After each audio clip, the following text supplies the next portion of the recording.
The following is a presentation of the Matt Talk Podcast Network.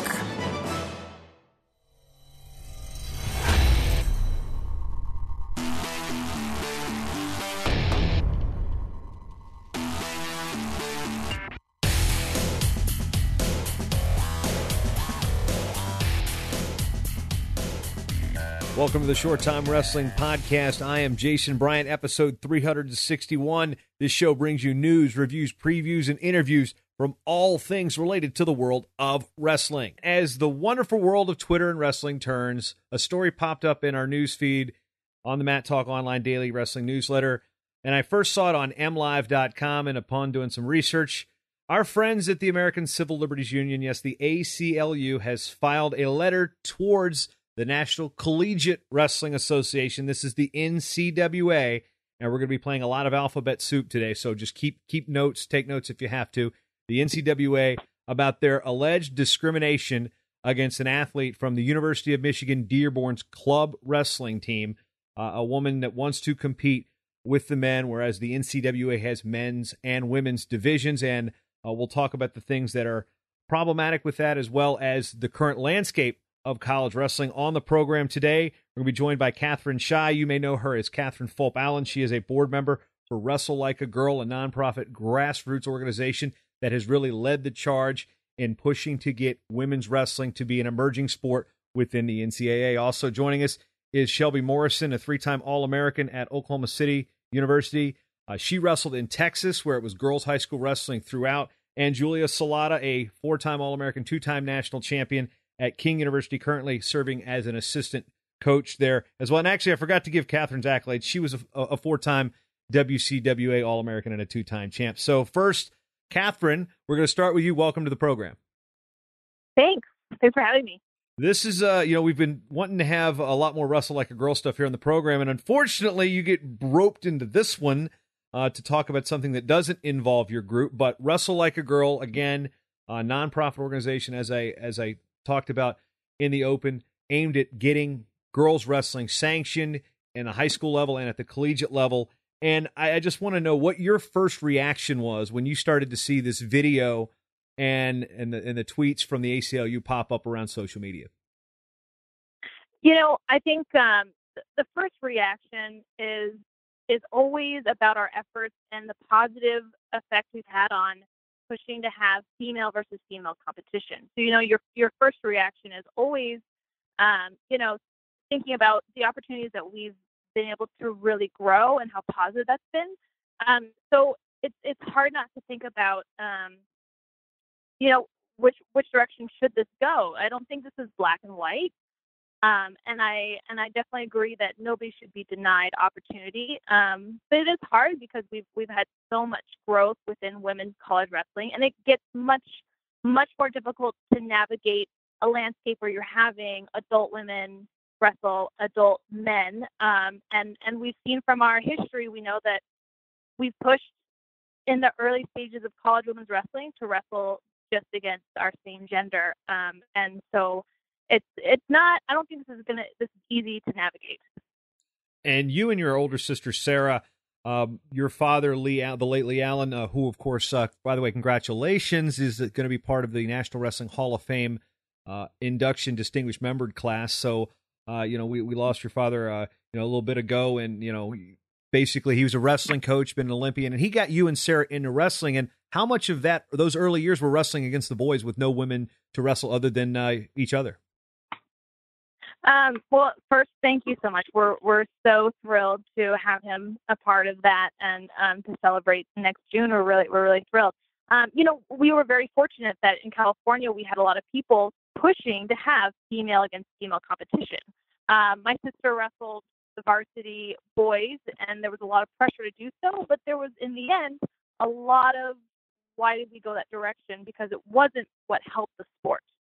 And so when it came to my high school career, we decided as a family the most important thing would be to wrestle against females only and to not go the route of trying to wrestle against the boys. So that's not what we were pushing and promoting.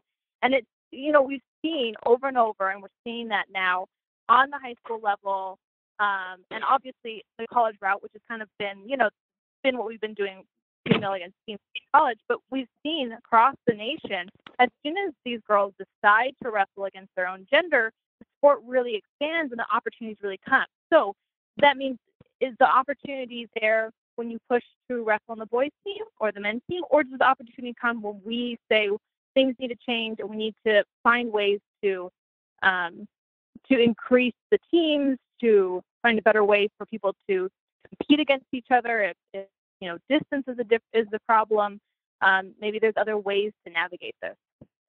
Shelby, since you're the youngest member on the crew and the most recent one of the group to attend high school in Texas, girls wrestle girls, boys wrestle boys. How did this affect you getting into wrestling and ultimately staying out for the sport of wrestling? I began wrestling boys and wrestled boys up until high school. I didn't know anything different, just like every other girl. And it was really odd for me to begin wrestling only girls. And I would say a lot, I was kind of coming from the same perspective as Catherine was saying. I always wrestled boys, so it was weird wrestling girls. I always felt like I should be wrestling the boys and staying, competing against them. And it was always odd for me to compete against girls. But what I would say is that, a lot of things have changed, and it helped me to be able to see that there was a growth, to see that other girls are wrestling, and maybe not so much in the state at the time, but going to national tournaments, you get to see so much talent throughout the U.S. of different high school girls that are coming in to compete against you, both whenever USGWA was in Michigan and we were having our national tournament there, and in Oklahoma City where the girls folk style nationals is now.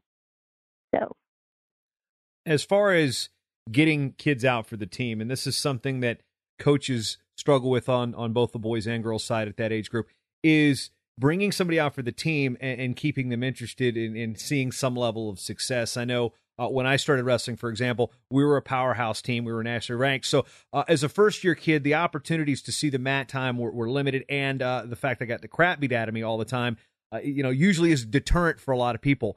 I'm wondering, what was it like for first-year girls coming into a girls-only wrestling team? Was it easier, do you think, to sell your friends who had never wrestled before to come out for the sport of wrestling because you're only going to be wrestling girls? I would say so. I know even my little sister, I tried to get her to wrestle, and she was doing a great job, with our club team, until she had to wrestle a boy, and she freaked out. So I would say, some girls grow up that way, and it's just the way it is, wrestling boys.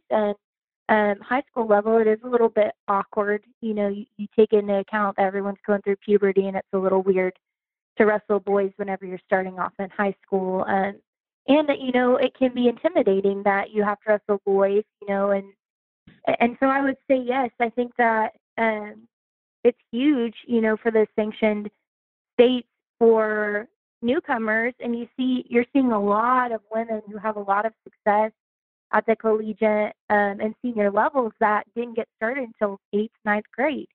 And so a lot of these girls, are starting out. You look at Tamira Mensah, she's from the great state of Texas, as am I, and, she's having so much success at the senior level, and I don't believe she got started until 8th grade high school. And so I think it's huge, for those girls that are wanting to start at about that time, to be able to get them to do it by saying, hey, you're going to be wrestling other girls just like you would be playing softball against other girls and soccer against other girls, just like any other sport. And so helping them to understand, hey, we're not wrestling boys, we're wrestling girls in high school. I think that's what you would see a lot of growth in those states, because they're sanctioned states and girls feel less intimidated wrestling other girls. Julia, switching gears to you to kind of piggyback on the growth of wrestling in Texas.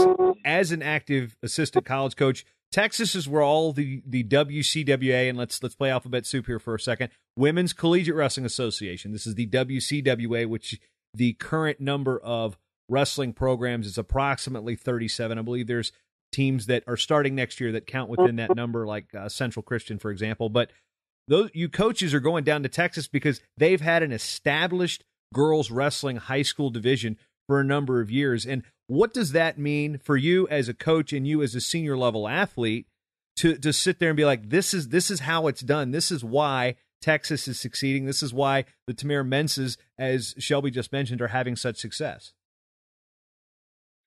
Texas just had such a strong system put in place.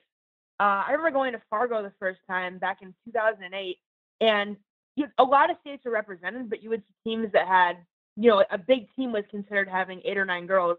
And then you'd see Texas and California with these teams of 50, 60 girls. And that was kind of my first impression of women's only wrestling. I said to someone, I was clueless at the time. I was completely ignorant. And I said, why does Texas have such a big team? Like, of all the states, Texas isn't a known wrestling state like a PA and Ohio and New Jersey. And someone told me, well, they have state-sanctioned women's wrestling. And that blew my mind. I was like, what? How? I don't They only wrestle girls and they only train with girls? That's crazy. Like, it's awesome. And it just shows how that if we put the system in place for girls to be able to compete and train with women, it'll attract girls like crazy to the sport. And it's not just getting them to compete in high school, it's getting them to travel out, like Shelby mentioned, like Oklahoma City for Folkstown Nationals and Fargo and Body Bar. They have Body Bar in Texas now, and the tournament has grown exponentially since they moved it there, partially because of the location being more central, but also because Texas has such strong, a women's wrestling population there to support it. And it just shows that, if we put women's wrestling in states, it's going to succeed and it's going to grow rapidly. Texas has been doing it for, I'm not even sure. Shelby, you know how long Texas has had women's wrestling in general? I At least 10 years. 05 or something, yeah. Yeah. So you're looking at 10 plus years at this point, and it just keeps growing, and they're doing well. California, same thing. Washington now, since they sanctioned women's wrestling, has turned into a powerhouse. They've won 2 national dual titles now out in Fargo. And as a college coach, that's exciting to see. You're looking at these hotbeds of women's wrestling when you're going to recruit. You want to go to that state tournament, or if you go out to Oklahoma and we're recruiting there at Folkstown Nationals, you see a Texas girl on a bracket you're going to watch because they have that strong success. So I just think that it's really awesome that they kind of set a precedent, and I hope to see more states follow suit soon. Catherine, because what Julia's saying directly is impacted by what your group at Wrestle Like a Girl is doing, what is the process that you've seen in your experiences to sanction girls wrestling at the high school level, and why are states that are doing it having success, and then as you see as they go on to the junior level in Fargo and then into the WCWA, the collegiate levels, it seems to be synonymous of success. If you're coming from a state with girls wrestling, chances are you're going to be pretty good at the college level. What's the repeat, here is typically providing the opportunity of a girls only competition, whether it's a division at, a boys tournament, or then, providing a high school girls state at the end of the year, and then, encouraging coaches to add those tournaments. That's really kind of the theme that keeps getting repeated, so that the states get closer and closer to sanctioning. But, every state's going to have its kind of own recipe for what they want and what they require in order to, get per inch closer to sanctioning. So it's definitely different, and you have to kind of navigate that landscape and work with everybody. And I think that's the most important thing is working with different people, different organizations to have a positive relationship so that you move closer to having each state sanctioned. As this scenario unfolds, and the way I understand it is the ACLU sends this letter to the NCWA, which is based in Texas and run by a gentleman named Jim Junta, who used to run the high school league in Texas, which is interesting because the ACL sued him once before to try to let women wrestle, and his scenario was, no, we want boys and girls wrestling in their own leagues. He wanted to create a league just like he's done with the NCWA. So, Catherine, to your point, what do you feel is more beneficial to a female athlete, wrestling against the boys in high school, having this opportunity, or its own league? Once again, I don't know if it's black and white, right? Like we shouldn't, be in a position where we're denying opportunity because that's problematic, right? But at the same time, by focusing on just, pushing towards the need to wrestle against boys or men, then we're still kind of missing the point, right? We're missing the point that, providing, a space, just the opportunity, saying, hey, we want girls to join a team, and we can actually grow the sport that way. So some of it's like what comes first, right? The chicken or the egg, which one comes first? Do we have to provide, just any opportunity, or do we really need to push for, same gender competition? We've been pushing for a long time in a lot of different states. So it's reasonable that we're seeing from our perspective as experienced group of people that we know the important thing is same gender competition.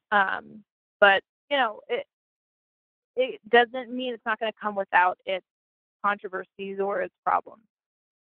Couple things to point out about the scenario we're talking about, and the scenario centers around Marina Gutcher, who is a Michigan native, wrestles for the club team at Michigan Dearborn, which is an NAIA school. Again, no varsity wrestling there, men or women. So what my point initially was, okay, well, she's competed in the women's division of the NCAA championships the last 2 years and won them both. Now, for her to get, more competition, there are a couple ways to do this. Where there's no wrestling and the NCAA exists, the boys and the men there started a student-run organization. Most of these programs within the NCAA are student-run, or they've got a coach and they're kind of self-funded. Very few of them fall under an athletic-supported team. Some of the small schools, like the branch campuses of Penn State, the Apprentice School, they're varsity programs that aren't NAIA or NCAA, so they go NCAA. Now, with this scenario again, we have a female athlete who has a women's tournament to compete in, but because there aren't as many clubs, or in this case, very little clubs around that campus, she feels it's an opportunity. She needs to wrestle against the men, whereas the NCAA says, no, you're men and women. So that's what we're dealing with. The letter from the ACLU is kind of charging the NCAA that they by their own admission, they follow NCAA rules. So they're trying to force a situation that says, okay, the NCAA, you have to follow NCAA rules. Well, under NCAA rules, if there's a woman on a men's team, she is eligible to compete against the men. Patricia Miranda at Stanford, even in the NAIA, I think, Julia, you pointed this out. Michaela Hutchison wrestled, is suited up. I don't know if she took a forfeit or if she actually wrestled the match or two for Oklahoma City University. So there are things there, but neither the NAIA or the NCAA have a separate women's division. So this becomes the crux of the matter. Julia, having experienced wrestling the boys from Michigan, coming out of that state, what did you know about the women's college wrestling opportunities, and where was your vision to say, all right, I want to wrestle in college. What do I do? Where do I go? To me, I was always very aware of what the choices were for me wanting to wrestle. If I wanted to continue to compete post-high school, I had to go wrestle with the girls. And I was very aware, like I was mentioning before, you go out to Fargo, there's college coaches everywhere. Any national tournament, once you start getting recruited, you're going to start talking to all these coaches. These opportunities become pretty readily available to you. I actually put something out on Twitter when this whole thing started this morning. I put a tweet out that said, as a female wrestler, have you ever felt that you are being denied the opportunity to compete collegiately against other women? And the last time I checked that poll, I think it was at 96% said that no, they had never been denied that opportunity. And you would have to convince me very hard to say that was other 4% just didn't misread my tweet and click yes on accident. Because girls know with how fast women's wrestling has been growing over the past 5-10 years, you can compete post-collegiately against other women. And for me personally, I knew that. Even though I competed against guys during high school and trained with them, year round, I knew my future was competing against women and competing against women in freestyle as well. And that's kind of thing for me is that the NWCA is all clubs. Or NCWA, same thing. Not really the same thing at all. But alphabet soup. The NWCA is the National Wrestling Coach Association. No, this is just for the listeners out there who may not know what's going on here. So continue. Right. So I to me, I wanted to wrestle freestyle. My goal was to be an Olympic champion. I'm still pursuing that goal, and so that was the obvious choice. And that's what I did. I found a college that I thought was my best fit, and I went there and I wrestled all 4 years. And it was the best decision I ever made. Going to a club program never even crossed my mind. One, it's not, they have their national tournament, but it's not the national tournament, you know. Two, it wasn't freestyle. And if you don't want to, if you want to be an Olympic champion, you want to be a national champion, you want to compete, for a female, you have to be wrestling freestyle. And three, I just want to be part of a team. You know, it's part of what I love about wrestling is the team aspect of it and having a group of girls that I can bond with and have fun with. And being on a club team with a bunch of guys that you can't do that, I guess. So, you know, I knew about college opportunities. Part of it was that I was, you know, really heavily recruited coming out of high school. So maybe I wasn't as ignorant as maybe some people are, but, you know, to me, the information is out there and finding opportunities isn't hard. And if you want to find a program and you want to compete, the opportunity is there 100% of the time. Shelby, you left Texas again, which is, as we've talked about, is a great state for women's wrestling, and a lot of coaches come in there. And what were your options when you were looking to attend school? Ultimately, you chose Oklahoma City University, which had won a couple national titles at the time. But what were you looking at, and what made it unique to say, all right, these are schools the normal people probably haven't heard of before, but they're on the forefront of women's wrestling, and they're providing these opportunities. Right, and so Wayland Baptist is located in Texas in Plainview, and they were kind of getting started whenever I was a senior. So I saw them at a lot of our high school events, and had talked to, you know, Coach Meisters, now their head coach, a couple of times. But I had always had my eye on Oklahoma City just because, you know, in my opinion, you know, if you want to be the best, then you go to the best place to go. And at that time, that was OCU. And I knew a couple of the girls on the team. I had one visit, and, you know, I already knew I was going to go there anyways. I did some camps when I was younger that they had some all-girls camps available that, you know, I went to. And so I don't know. I would just say, you know, for me, and I think it's different for every girl, but for me, it's, you know, if you're wanting to be the best, just like men's, just like any other program, if you want to be the best, you're going to go to school that has good training partners, that has good facilities, you know, and that has good coaches, and that's going to make you better. I would also say, you know, I coached Team Texas for 3 years, and I would also say, you know, we used to give our girls, every single one of the girls, a folder with packets of updates with every single one of the college teams, whether they were newly added or what have you. There was an entire list with every single one of the teams, with all of the coaches' names and how to get into contact with those coaches. At the time, our head coach for Team Texas Women's Wrestling was Monica Allen, and she also did a great job of, she would talk to the college coaches and say, hey, you know, are there any girls that you're interested in? And ask the girls if there were any schools they were interested in, and it would even fill information out for them. I mean, there are so many opportunities. You look at 37 teams now, and some programs obviously are bigger powerhouses than others, but I mean, teams like King and Wayland and, you know, all those teams, Menlo's even get back up there. You look at all of these teams, you know, and they were struggling at first because they were new programs, you know, and now King's won consecutive national titles, and Wayland is, you know, top 3, 4, you know, in WCWA, and, you know, they're just growing so much. And even, you know, if you step on the mat with those girls now, you know, those high school girls wrestle a lot different. You know, they're a lot more competitive because they're going to other tournaments. There's more opportunities for girls, and they're seeking those out. There are opportunities for all of these girls know, if they've been wrestling long enough and they're going to, you know, Team Texas, Team, you know, Michigan, you know, what have you, going to Fargo, they are very much aware of the schools that are available to them, and now there's so many opportunities to go that are closer to home. And even now, you know, that there's 37 teams and it's growing, you can look at other parts of the school, you know, other details, instead of, oh, well, the only school that's available, you know, is 15 hours away from home.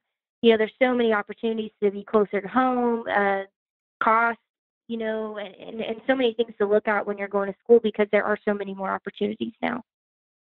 Catherine, dialing this back to you, because when you were competing in your first WCWA championships 10 years ago in 2007, What was the landscape of that tournament and the organization like? I mean, now we've got, over 35, 36, 37 with more being added every year.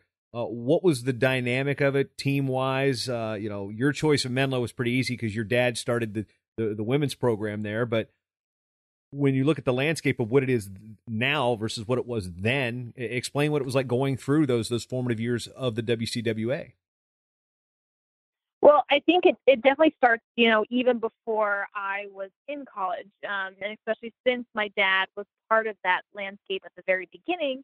I got to see, it start from kind of ground zero, and a lot of that really was, teams very much spread out, and especially Menlo. By the time I was in college, it was still kind of the same concept of we had to travel quite far in order to compete with each other. And I think, the WCWA worked hard to make sure that we took advantage of those opportunities when schools would travel together. You have a tournament and you have a tournament because everyone knew that it's expensive and you have a limited opportunity to, see everybody.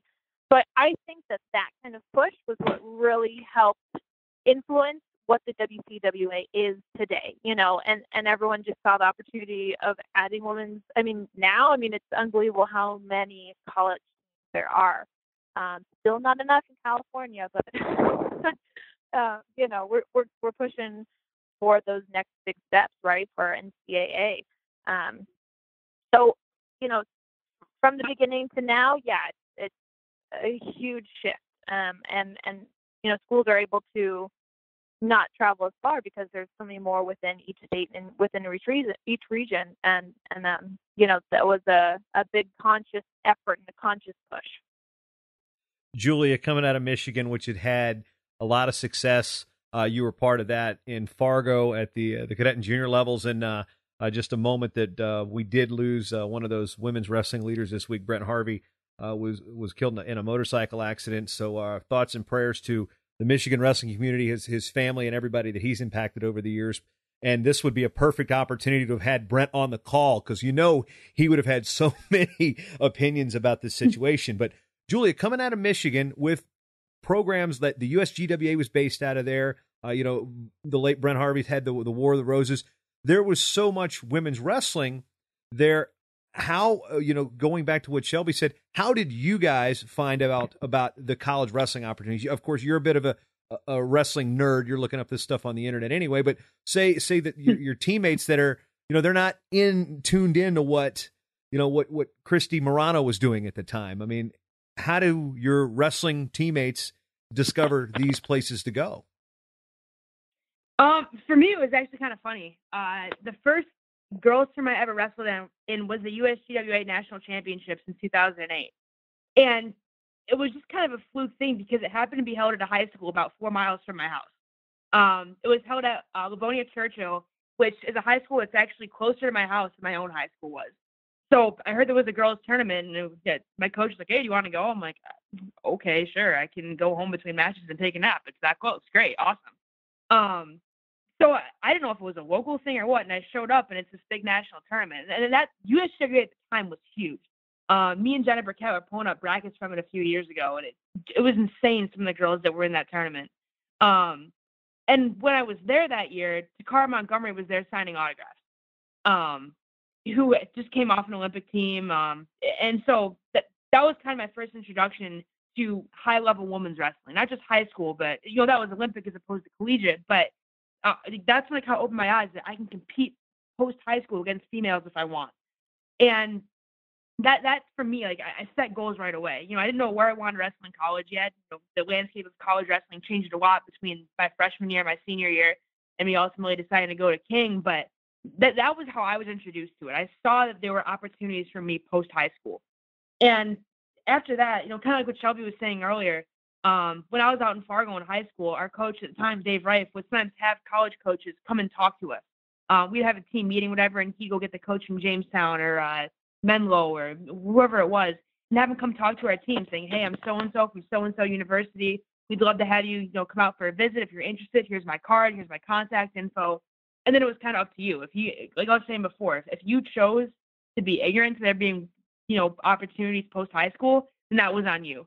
And, like I said, I'm a junkie. I was looking to see what Christy Morano, now Davis, was doing. I was looking to see what Carissa Chun was doing and all these people. And, I talk about wrestling constantly. So if you were ever within a 10-foot radius of me at a wrestling tournament, you knew about everything that was happening in the sport of wrestling in college, senior level, whatever.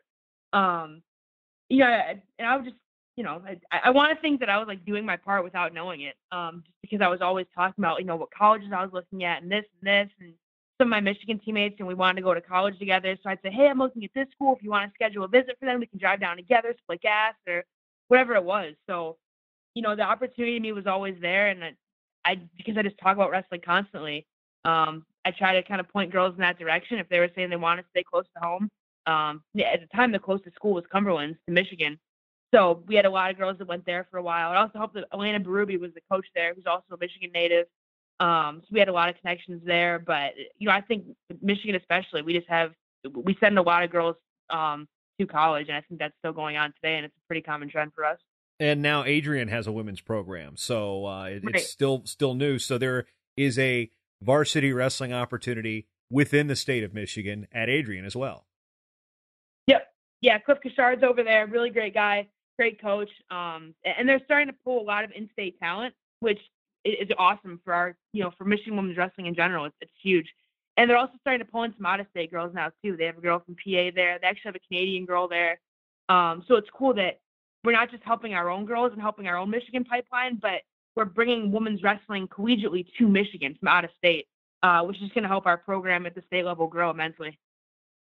All right, now as we get to, I guess, kind of the crux of this entire discussion are the things that were left out, or the facts that were not presented, the misinformation PR campaign that's going out there. And as I said earlier, they sent the letter on October 25th or earlier this week, and the NCAA was supposed to have 10 days to reply. Well, at the same time, instead of giving the NCAA 10 days to reply, here comes the social media push. Again, the vignettes, the stuff that they had been working on for a while, because when I saw the video of the wrestling team in competition, the first thing that jumped out to me is that's Michigan Dearborn. Why are they wrestling in Ann Arbor? Now, after the fact, I have learned that was an event last year between the club team at the University of Michigan in Ann Arbor, the club team at Michigan Dearborn, and Grand Valley State University, which also has a very successful NCAA team. So this is something they've been working on for almost a year at this point. And then to see co-authored by the ACLU Michigan, the National Women's Law Center, and the Women's Sports Foundation. So, Catherine, I'm going to pitch this over to you for a minute because you've been part of the grassroots organization working with USA Wrestling, the National Wrestling Coaches Association, the National Wrestling Hall of Fame, about pushing women's wrestling to become an emerging sport and petitioning the NCAA. Have any of these women's groups reached out to Wrestle Like a Girl to offer their support and their help for a project like this? As of right now, we can only kind of go off of what we know and what we've seen, and it's fairly limited right now.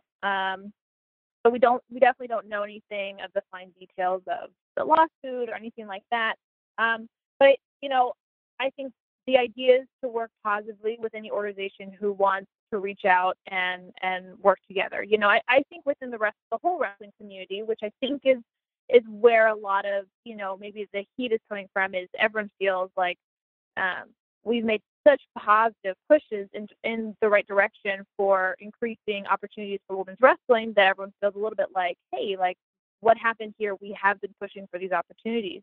For, just through Wrestle Like a Girl, we believe that regardless of gender, you shouldn't be denied the opportunity, and that's, as far as the statement can be made right now. So, everything else has to be kind of my own personal opinion until, we've been able to meet with and speak with all these different kind of components that are coming together. So, Shelby, what were your reactions when you saw the video and some of the things are being said on social media?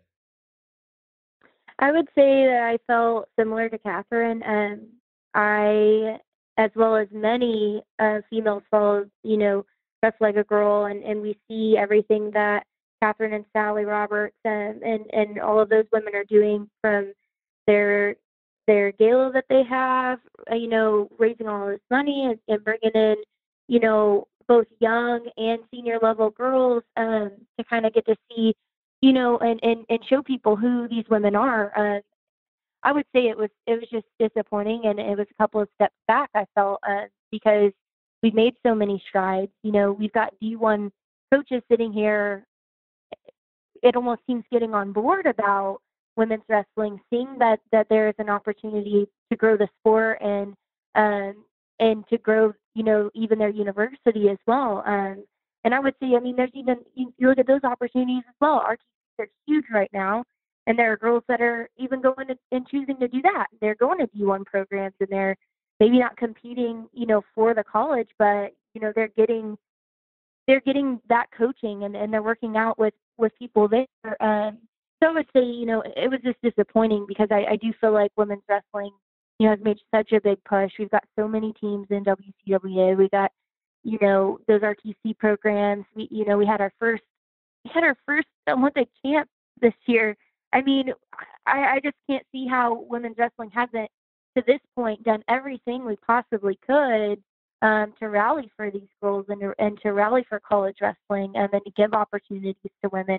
Yes, we do have, we have a little bit more to go, but it's just like with anything else, you've got to progress towards that.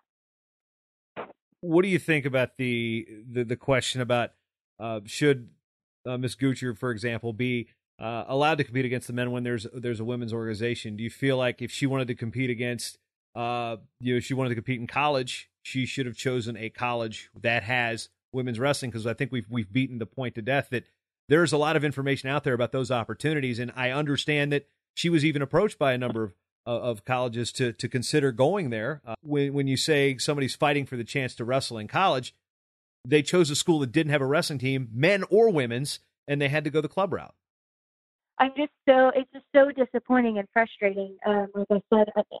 And I feel like, if you want to wrestle women, by all means. I personally would not do that myself. I've wrestled with Ryan Milhoff, and my fiance wrestled at OU as well, and I would just say him going 50% was just about good enough. I never had a desire, just like Julia was saying, I never once thought in my head, yeah, I'm going to wrestle the boys in college. There's an opportunity to do that. I never once, and I've never heard from one female wrestler. I've been wrestling for 15 years, and I have never once in my life met a female wrestler who was like, yeah, I'm going to go wrestle the boys. Other than, like you were talking about, Patricia Miranda, but there was an opportunity at that point for very many girls to go somewhere for college. And by any means, if you want to be like Patricia Miranda and go to a school like Stanford and practice with the boys all day, every day, you can go for it. It's not something that I think would be a good idea. I don't think that, unless you are Patricia Miranda, which, if I grew up, reading about her and seeing her everywhere, and, there's not a whole lot of women like that, that are willing to go to that level and be able to make it through to something like that. I see all of these opportunities, and the fact that we're taking a step back by complaining about not being able to compete against men, it just seems like it would be pointless.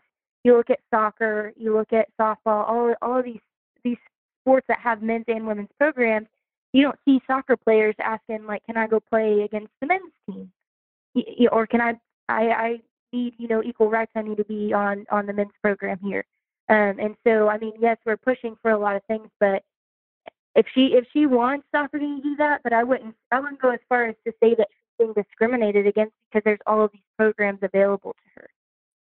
And I want to bring this up, and this is also a point I believe the NCAA will make, is if you want mat time, well, there's a never-ending list of college open tournaments. Okay, well, there's an ending list, but there's a list of college open tournaments that NCAA, as the ACLU points out in their letter, you're allowed to compete in the NCAA if you're a program, and these open tournaments are open. So for all intents and purposes, you could enter the Michigan State Open. You could, Julie, if you want to go up and enter the Eastern Michigan Open, so you go home for a weekend, you want to enter the Eastern Michigan Open, you're fine to do that. You can enter there's the Ben McMullen Open. I think that's a junior college level event. So there's a list of I think there are 250 college wrestling tournaments, 260 at least at last count. Most of them are open, and a lot of them are in wrestling country, the flyover states, as they like to say. So opportunities to compete are there. It's just, is it opportunities to compete because the Dearborn men can go to these tournaments too. It's just the NCWA event, so that stuff is also being not discussed. Now, Julia, in your situation, for example, say what would you do if you wanted to wrestle against the men and you're in Michigan? Would you go Eastern Michigan Open, Michigan State Open, that type of things? Or would you seek out maybe tournaments across the border in London, Ontario, in Canada, where there is women's college wrestling? I'd go wrestle with the girls. To me, it's not even really a question. I competed with guys in high school, and it was fun, and it was a challenge, and I enjoyed it. But to me, it's senseless to want to compete against guys past that level. On top of the anatomical differences, it's just a different world. People don't compare women's basketball and men's basketball. They're fundamentally different. It's almost a different sport. They do, but as cases. you make a point, they are fundamentally different. Right, yeah. And then again, it goes back to the folk style and freestyle thing. I'm not trying to be the best folk style against guys wrestling in the world. I'm trying to win the Olympics in women's freestyle. They're just different. Shelby was kind of saying, like, I was doing a simulation tournament last weekend when I was training for Schultz, and I wrestled our men's assistant coach. And he was a 133-pounder, Division II wrestler for Coker, and he beat me 16-0 in a 6-minute match. And he was probably going 50%, just like Shelby was saying. I'm going to wrestle at Schultz next weekend and try to win that tournament. And I just got beat by this guy who was a Division II wrestler. Granted, a pretty good one, but he wasn't even trying. 16-0. Why am I going to do that? That's not fun for me. It's not fun, and there's no point. That doesn't affect how I'm going to compete against other women and the goals that I'm trying to accomplish.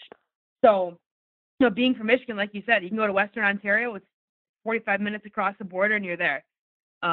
Marina's from, girl in question's from Riverview. Again, 45 minutes. You can go compete against girls, compete in freestyle. If you want to go wrestle at the Eastern Michigan Open, more power to you. Maybe it's fun for you. I don't know, but that's not for me. It doesn't line up with my goals and what I'm trying to accomplish, and I don't really see a point. And I could go into way more in depth in this, but I said I wouldn't go on a tangent, so I'm gonna try to stick to that and end it there. And if you were listening to this and you're saying, well, you're only giving the wrestling perspective. Yes, this is a wrestling show. And I'm also been an advocate for women's wrestling for a number of years. I think all three of you know that. I even put out the only college wrestling school board in standings for women's wrestling, and digging through that, I'm hunting and pecking. I'm calling up SIDs from some of these smaller schools that are just getting started. So I care, not because I'm paid to care, because I'm not being paid for this. I care because I care.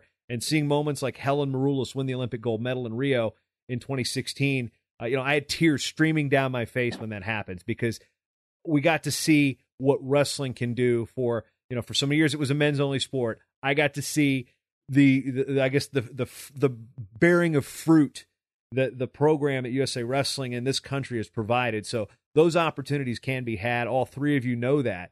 So as we get to, I guess, some of the absurd things that have been said or left out, and with the calculated way that this was put out on social media, don't read the comments is kind of the adage. But Julia, some of the wild things that you've had to respond to, just with the uneducated masses that you really want to educate. It's hard to not fly off the handle. But how have you tried to maintain your commitment? Look, this is how it's done. It's hard because it's not. It's pretty common knowledge that I enjoy Twitter fights. I mean, I can't even hide that. Oh yeah. But it comes from a place of passion. You know what I mean? It's not me just trying to start shit because I feel like starting shit. I want people to love wrestling the way I love wrestling. And to see people that, especially this is I don't know, way to say it. People that don't wrestle commenting on this is so ridiculous to me. How are you going to be able to have an opinion on something when you have no idea what the dynamics and all the semantics are of the sport of wrestling? It's an ignorant opinion, and it's not their fault. Maybe if they were to watch that video and see, the content of it, I can understand where they're coming from. So I was trying to talk to some of these people saying, one, I know the situation, and two, as someone who's been involved with WWA, either as a coach or an athlete for the past 7 years, you have to understand where I'm coming from. The way that video was presented was almost insulting to WCWA and to all the member school athletic administrations as well. You know, I can speak for our administration at King. You know, they are huge advocates for women's wrestling. From the time Coach Mormon proposed having a women's wrestling team to them, they've been 100% on board. They support us to their fullest ability, and I think that can be said for a lot of the administrations at these various schools as well. So to say that, you know, women's wrestling, I forget what the exact term they use, we're taking to the mat with the NWCA or whatever it was, it's silly. You know, there's so many people and so many organizations that are pushing for women's wrestling, and instead we're regressing back to this point where, like, oh, we did all this work, we want to compete against guys now. Just kidding. It's silly. And that's how I was dealing with on Twitter today, is trying to educate people on what the landscape of collegiate women's wrestling really looks like and what we're really dealing with and how much progress we've made over the years. Competing against men is regression. You know, why are we going to go back to that when we're doing all of this work? And Catherine can probably elaborate more on this, but, you know, we're trying to push this not just at the collegiate level, but at the high school level as well. Why are we going to push high school girls to compete against other girls and sanction high school women's wrestling just for them to go up to college and say, okay, we're not going to compete against guys again? It's I don't know. It's honestly mind-blowing that this even happened. I don't know. But, you know, I'll just keep plugging away on Twitter and hoping that I can, if I even educate 5-10 people based on a Twitter rant today, I've done my job. And hopefully that, you know, get them to pay attention to women's wrestling more, make them aware that not only is women's wrestling available, but it's also a thing and it's thriving and it's succeeding. So maybe something good will come out of this. That's best case scenario, and that's what I'll hope for. Again, I don't want to come off like I've used this term mansplaining, and I don't want to do that, but where I get annoyed, and I have been, there's been no secret that I have gone after certain people within the Women's Sports Foundation over the last 20 years. I've been blocked on Twitter by a couple of them. Now, that being said, to see that type of advocacy group try to come out and be a champion for women's wrestling where they've been nowhere to be found forever, that's what drives me nuts. Because, okay, where were you with this emerging sports status thing? And that's me talking. That's not anybody else. That's my opinion here. So the National Women's Law Center, which was one of these groups that were filing the lawsuits in the 90s when proportionality was the safe harbor, and we saw men's programs being zapped and for budget reasons, and Title IX usually used as an, you know, in some cases a scapegoat. Some cases it was clearly numbers versus being, ingenious in coming up with new ways to create opportunities, like women's wrestling, for example. I get a little annoyed when, you know, there are women's groups out there fighting against what the women who are actually doing it, and 3 of you are on this call, are actually fighting for. So that's where I get a little annoyed, and I wanted to do this show to explain it. But dialing back more to center, because Catherine is much more professionally eloquent in certain situations with the nonprofit. Catherine, what are some things that you feel the general public should know about women's wrestling that they may have seen this story for the first time, and if you had a moment to educate them, what would you say? That's a great question. You know, I think we're constantly looking for new ways to educate the public on what's available for women's wrestling and what our agenda is, right? You know, I think Julia has a great point where let's hope that we want to put positivity out of this no matter what. You know, I think the biggest thing for the general public to know is that there are organizations and women and that the wrestling community, you know, as a whole is pushing towards so much positive growth, and that's why we are where we are. And I think that's, you know, where it was a little bit misleading, that, you know, it feels like, okay, the wrestling community is completely ignoring this athlete and kind of being left behind. And you know, a lot of the reality is that the whole wrestling community has really pushed to be on board together, and that we don't want to make any more divide. And that women's wrestling has come a long way where we, you know, in the past have felt very ignored and had to push, and now we're in such a positive place that we want to stay there, and we don't want, you know, kind of the layperson to think that you know, we're, you know, in kind of pieces, or that there's, you know, one group against another group. I think that's really important for people to know. And also, it's important to know that if those of you listening to this to try to get the other side of the coin, so to speak, which is kind of the reason we did this particular episode, we might have a lot of first-time listeners. If you've made it this far and you're listening, hey, at least you're listening to the other side of the argument. But there will be a Division I school within the next couple weeks. I've tweeted about it and leaked it out on Twitter, but there will be a Division I school in the Southeast adding men's and women's wrestling. And it would be the first Division I women's team to have women's wrestling, and it would be the first Division I ad from scratch on the men's side since 2003. So that news is forthcoming, and that's an exciting thing. That is in part done by work with the National Wrestling Coaches Association. And guess what, though? Guess what? That first men's team is going to be able to compete in that first year. They're going to go with the NCWA because they also provide a buffer for men's and women's teams before they go into full competition. So it all ties together. Wrestle Like a Girl had an opportunity to really push this. Once this NCAA status kicks in, hopefully it's going to be sooner than later, we're going to see this erupt. So this isn't a case of the men saying, no, you can't do this, or some old fuddy-duddy in Texas. Guess what? That old fuddy-duddy in Texas that they're suing is a big reason why there are an entire league of Texas wrestlers. So it's funny. They went to the well once when they sued Jim for keeping men's and women's wrestling separate in Texas. And look what happened. Texas women's wrestling exploded. Oh, boy. Writing's on the wall there. We're going to wrap it up here in a bit. But, Shelby, I want to get your take on what are some of the things that you as a recent athlete and had the opportunity to grow with as a wrestler and as an individual, being part of a full women's team that also had a complementary men's team alongside of it?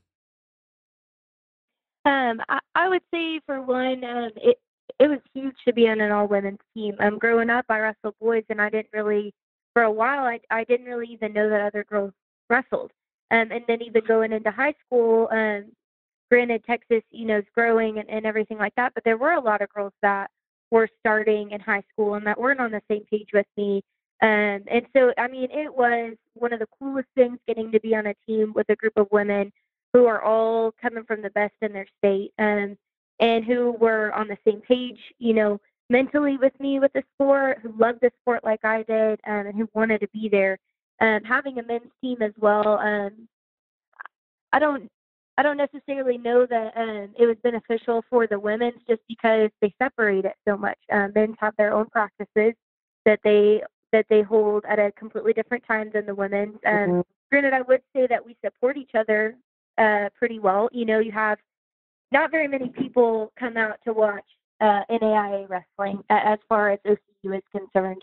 It's been really difficult getting, people to come out and support, as also most of the parents, that would normally be there for a duel or for a tournament, and their kids are from super far away. And so we don't typically, I know at OCU, have too many supporters just because it's wrestling. And as the wrestling community knows, it's really difficult sometimes to get, and this is what we've been struggling with, as a wrestling community, to get people more interested in the sport. And so I would say, just having the support from the other teams, whether they were forced or, wanted to be there, but being able to have them there supporting us and rooting for us, and then, vice versa, was huge. And then, occasionally we'll go and do, I know every year OCU does a charity run, a 5K for the Oklahoma City Fire Department, and they do them with the men's and women's team together, and just showing a face out in the community, and together, and being there for one another is what I would say. And if both get invited to NWCA, national duels, then we ride it, together to that tournament as well. But normally, it's for the most part separated. All right, Julie, you've been on this program more times than anybody. I think, you and Richard Immel are running a close 1-2. Chael Sonnen's now a third. So that's 5 for me. I'm doing well. Yeah, doing very well. And now when we talk about the opportunities, and actually I was texting a couple former women's wrestlers about this topic today, and one of them was Melissa Simmons, who's the director of operations at North Carolina State. She's the one that put me in touch with Shelby for this because she felt like sleeping tonight. No, just kidding, Melissa. But she's from Washington, and the opportunity. She wanted to wrestle in college, and one of the things that she said was, "Do you really think I wanted to go to college in Oklahoma? No, but I wanted to wrestle." So it's you pick. Julia, you're from Michigan. Did you think Bristol, Tennessee was the place you initially would want to go to college? Oh, wait, they got wrestling? Well, you make those sacrifices. You don't go to a school without engineering and complain about them not having engineering. I think that was one thing I saw on Twitter today. So, Julia, I'm going to give you the last word on this, and we can wrap up. But one, I appreciate everybody for taking the time out to talk about this issue that will blow up because it's all over the media now, and it's only going to probably get worse for the wrestling cause. But, Julia, floor is yours. First of all, if you would have told me I'd spend my Thursday night talking about ACLU's Twitter argument, I would have told you were crazy. This is the one thing I never thought I'd have to talk about on a wrestling podcast. You'd rather talk about women's soccer, the U.S. women's national team, and wrestling. Yes, 100%. Yeah, my two favorite things in the world. But again, it's something I'm passionate about. Twitter and wrestling. So my second two. With Snapchat coming in a close third. But so this whole thing is just it's bizarre to me. Like Catherine kind of said, and like I kind of mentioned before, women's wrestling is making so much growth, and this is just going to set us back in the public eye. And not just women's wrestling in general. It's a black eye in the sport. It's not really a black eye. It's perceived. It's perception now. I saw someone put on Twitter today that they basically chose to cherry pick facts and use that to create their argument. And it's kind of spot on, it's this, the narrative they created is not accurate. And I hope that, through this podcast or through Twitter, whoever it may be, we can educate people, not just on women's wrestling and our growth, but on the state of wrestling in general in the United States. You brought up Helen winning a gold medal last year and the media attention she received, and that was awesome. You were talking about how you were crying in the stands. One of my favorite moments from all of Rio. I wasn't crying in the stands. I was crying at the announcer's table. I was announcing the tournament, trying to keep my composure. No, I was sitting in the stands crying, and I remember it was me, Jesse Thoki, and Haley Agello are sitting up there just sobbing our eyes out during the national anthem. And Jesse Thoki's crying, and he goes, "Man, I swore I'd never let another girl make me cry ever again." It's a pretty good moment, but women's wrestling is getting all this positive media, whether it was Helen winning, whether it's, whatever it may be. And now we have the ACLU issue, and now it's kind of we have to defend ourselves from that. And we don't have to deal with that rather than continue to make progress. So, like I said, best case scenario is every single person in the world listens to this podcast and they get educated, and women's wrestling looks awesome as a result of it. So, I think there's a way we can attack this, and there's a way we can handle it, and it's through positivity. It's through this podcast and us coming, me, Shelby, and Catherine sharing our experiences as female wrestlers. But, I think this is the first time where 99% of wrestling Twitter has been on board for something. And I think that's cool to see us coming together to defend our sport, both men and women. So, I think that, it needs to be handled the right way, but, it is what it is right now, and we'll see what happens in the coming days, I guess. I'd actually almost have to say that 99% of, the wrestling community are in agreement with where you guys stand. I think that this individual situation at UM Dearborn is less than 1% of the women's wrestlers, in my opinion. But because you ask any of your teammates, any of your colleagues, I think your opinions are going to be echoed throughout. That being said, if you want to get in touch with Julia, she is definitely, again, prolific on Twitter. Send her a DM at jsalata. She will talk to you and educate you if you want to do it not in a public forum. You want to do it with a message. She's more than willing to probably explain things there. If you're interested in what Catherine and Sally are doing at Wrestle Like a Girl, wrestlelikeagirl.org. Shelby, you don't work or coach for anybody that's 100% full-time in wrestling, but she's doing the good work to protect our kids. So, Shelby, thank you for your time. Catherine, thank you for your time. Julia, I'll probably end up texting you after this is over anyway. Thank you for your time. This is just something that we're going to try to stay on top on, and hopefully, if you're listening out there and you are not initially on our side and you've heard this and maybe it's changed your mind, tell people that, these appearances in this social media PR push, this ploy, this fundraising push isn't genuine. These three women here on this show, these are their voices. This is the voice of the women's athlete that has put the time in, and has gone and searched for those Olympic aspirations and those national college aspirations. So that being said, ladies, thank you. Hopefully we do some good here. Thank you so much.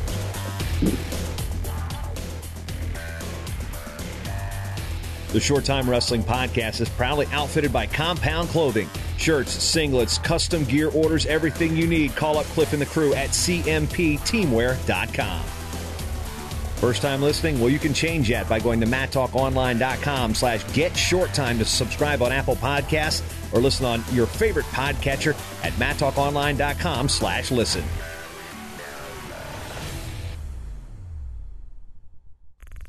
This show is part of the Matt Talk Podcast Network. For more wrestling podcasts, head over to MattTalkOnline.com.